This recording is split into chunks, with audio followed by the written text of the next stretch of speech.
कहानी है रामपुर गांव की, जहाँ के मर्द महिलाओं को हमेशा नीचा दिखाने की कोशिश में रहते। अरे अभी तक खाना नहीं आया क्या? मुझे एक और शादी करने की जरूरत है। नहीं जी नहीं, ऐसा मत करना, वरना मैं कहाँ जाऊंगी। खाना लेकर मैं अभी आई जी। गांव की पंचायत में भी फैसले हमेशा औरतों के खिलाफ ही रहते। मैं जो फैसला सुनाता हूँ वो भगवान की आज्ञा होती है। इस लड़के ने अपने मन से शादी करके अच्छा नहीं किया।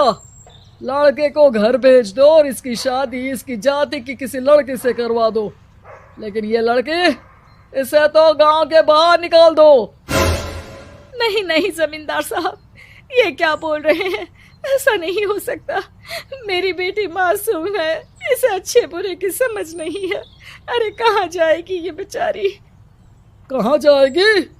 इतनी चिंता है तो पूरे परिवार का गांव निकाला कर देते हैं। बेचारे पूरे बसे बसाए परिवार को गांव छोड़ना पड़ता है। चाहे जो हो, अगर बेटियों को कंट्रोल नहीं कर सकते तो गांव में रहने का कोई मतलब नहीं है। यहाँ औरतों को दब कर रहना होगा। कोई भी अपने हिसाब से कुछ नहीं कर सकता, सब ईश्वर की मर्जी से ही होगा। तभी गांव का एक आदमी दौड़ा दौड़ा आता है। सरपंच साहब, जमींदार साहब, वो कालिया है ना, उसकी बेटी पढ़ने के लिए शहर जा रही है। अच्छा, ये कब हो गया? और कालिया की हिम्मत कैसे हो गई ऐसा करने की? लेकर आओ उसे और उसकी बेटी को। बस फिर क्या था, हाजिर हो जाते हैं कालिया और उसकी बेटी सरपंच के सामने। और कालिया, ये क्या सुनने में आ रहा है? बेटी को इंजीनियर बना रहा है तू? और ये बता, गांव में तो स्कूल नहीं है, फिर कहां से इतनी क्लास पास कर गई तेरी बेटी? राधा, जो कि कालिया की बेटी है, उसे लगता है कि सरपंच उसकी तारीफ कर रहे हैं। सरपंच जी, मैंने ऑनलाइन पढ़ाई की है, डिस्टेंस लर्निंग से। सभी में मैंने अच्छे नंबर पाए हैं, जिसे देखते हुए शहर की इंजीनियरिंग कॉलेज में मुझे स्कॉलरशिप मिली है। वाह जी वाह, क्या होती है ये? पहले तो ये बताओ, फिर आगे की बात करते हैं। पूरा गांव राधा की बात सुन रहा था और राधा बोलती जा रही थी। तो ऐसे मैं फ्री में एक अच्छी शिक्षा लेकर गांव में जो कुछ परेशानियां हैं, जैसे बिजली, पानी और इंटरनेट जैसी समस्याओं के लिए काम करूंगी। मैं गांव को शहर से जोड़ने के लिए पुल का निर्माण करवाने का प्रस्ताव रखूंगी। मुझे पूरी उम्मीद है कि जल्द ही हमारा गांव भी तरक्की की राह पर चल पड़ेगा। राधा की बात सुनकर सारे गांव वाले ताली बजाने लगते हैं।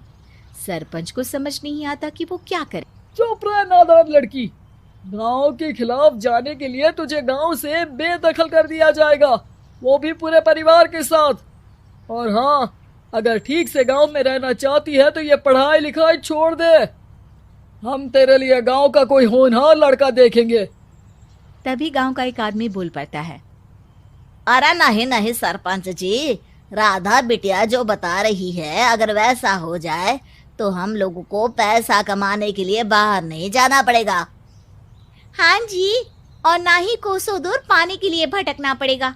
हमारे बच्चे भी अच्छी पढ़ाई कर सकेंगे और आगे बढ़ेंगे, ना कि हमारी तरह खेती करते बैठेंगे।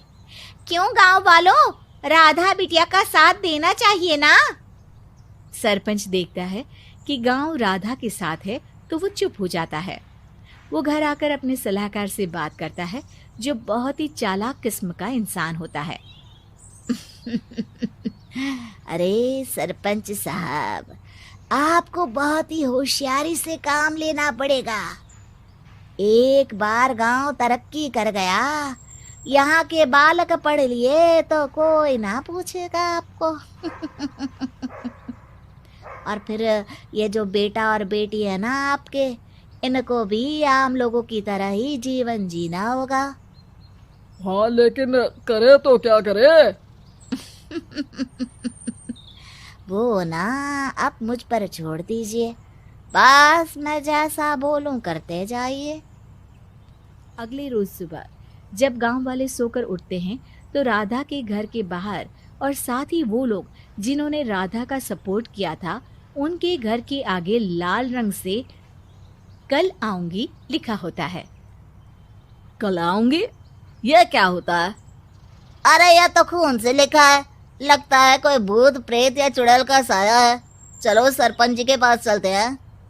सभी सरपंच के पास जाकर उसे सारी बात बताते हैं। अरे ये तो बड़ी मुश्किल की बात है। चलो मैं एक बाबा को जानता हूँ, उन्हें बुला लेता हूँ। सरपंच बाबा को लेकर गांव के घर के बाहर जाता है। ओहो, तो ये वो चुड़ैल है जो उन लोगों को निशाना बनाते हैं जो गांव को बदलने का सपना देखते हैं। वो गांव को ऐसे ही संपन्न देखना चाहती है। वो नहीं चाहती कि कोई बाहरी यहाँ का कायाकल्प करे। क्या तुम लोगों में से किसी ने गांव को बदलने की सोच रखी है? तभी राधा की माँ रोते रोते आती है। मेरी राधा घर से गायब हो गई है। अरे कोई तो बचाओ, मेरी बच्ची कहाँ गई?